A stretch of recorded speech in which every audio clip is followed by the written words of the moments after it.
যথাযথ ধর্মীয় ভাবগাম্ভীর্যের মধ্য দিয়ে সারা দেশে পালন করা হচ্ছে পবিত্র শবে বরাত। এই বিষয়ে বিস্তারিত জানাতে ময়মনসিংহ ও ঢাকা থেকে সরাসরি যুক্ত হচ্ছেন সহকর্মী ইলিয়াস আহমেদ এবং ফজলে আদিত্য।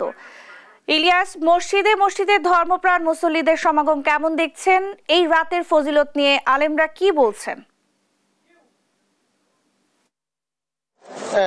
পবিত্র লাইলাতুল বরাতের রাত আজকে কিন্তু আমরা দেখেছি প্রত্যেকটি মসজিদে কিন্তু মুসল্লিদের ঢল নেমেছে। অর্থাৎ তারা কিন্তু আজকে ভাগ্য রজনীর যে রাতটি, সেই রাতটি কিন্তু ইবাদত বন্দিগির মধ্য দিয়ে কাটানোর কিন্তু তারা কথা বলছেন। এবং আমরা এখন রয়েছি ময়মনসিংহের সব বড় মসজিদে রয়েছি। এখানে কিন্তু মুসল্লিরা তারা ইবাদত বন্দিগির মধ্য দিয়ে তাদের যে আজকে রাতটি সেটি কিন্তু কাটাবেন, সেই বিষয়টি তারা বলছিলেন। এবং আমরা দেখেছি অনেক মুসল্লি কিন্তু কবর জিয়ারত করেছেন এবং নামাজ শেষে কিন্তু তারা কবর জিয়ারত করে এবং আজকে ভাগ্য রজনী নির্ধারণের রাত হয়, তারা কিন্তু ইবাদত বন্দেগীর মধ্যে দিয়ে সেই রাতটি কিন্তু কাটানোর কথা বলছেন। এবং মসজিদে আমরা দেখেছি যে মুসল্লিরা কিন্তু সন্ধ্যা থেকেই কিন্তু নামাজ পড়ছেন এবং তারা কিন্তু আল্লাহর কাছে নানা প্রার্থনা করছেন এবং অনেকেই কিন্তু দেখেছি যে তারা তাদের যে প্রত্যাশা সেটি কিন্তু আল্লাহ পাকের কাছে রাখছেন। এবং বড় মসজিদ প্রাঙ্গণে রয়েছে, সেখানে কিন্তু আপনার মাধ্যমে একটু দেখাতে চাই, মুসল্লিরা কিন্তু তারা নামাজ পড়ছেন এবং তারা এই বিশেষ রজনীতে কিন্তু তারা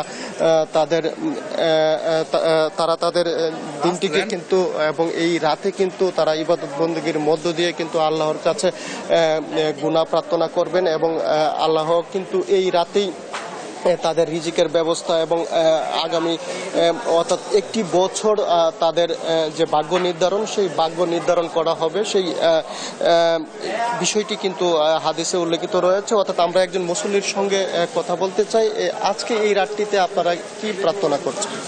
আজকে রাত্রে আলহামদুলিল্লাহ যে আমাদের সারা বছরে আমরা ইবাদত বন্দেগী করি, আজকের রাতটা তো আমাদের জন্য পবিত্র রাত্র।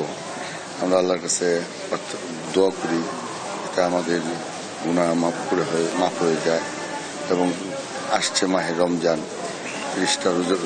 30টা রোজা যাতে আমরা রাখতে পারি, সেই কামনাই করি আল্লাহর কাছে। এবং প্রত্যেকটা মুসলমানই যাতে 30টা রোজা রাখতে পারে, সিয়াম সাধারণ মাস যেহেতু। আর আমাদের আজকে সবাই এই বড় মসজিদ ময়মনসিংহের বৃহত্তর ময়মনসিংহের বড় মসজিদ, এখানে মুসল্লিরা বিভিন্ন জেলা থেকে বিভিন্ন উপজেলা থেকে আসছে নামাজ পড়ার জন্য।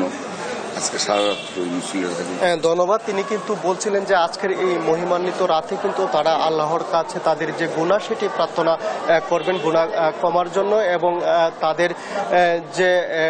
তাদের যে ভাগ্য সেই নির্ধারণ হবে আজকে রাতে। এবং তারা বলছেন যে তাদের আল্লাহ তাআলা তাদেরকে ক্ষমা করে দিয়ে তারা যেন নতুনভাবে চলতে পারেন, সেই বিষয়টি কিন্তু তারা প্রার্থনা করছেন। অর্থাৎ ময়মনসিংহ থেকে আমার কাছে এই ছিল।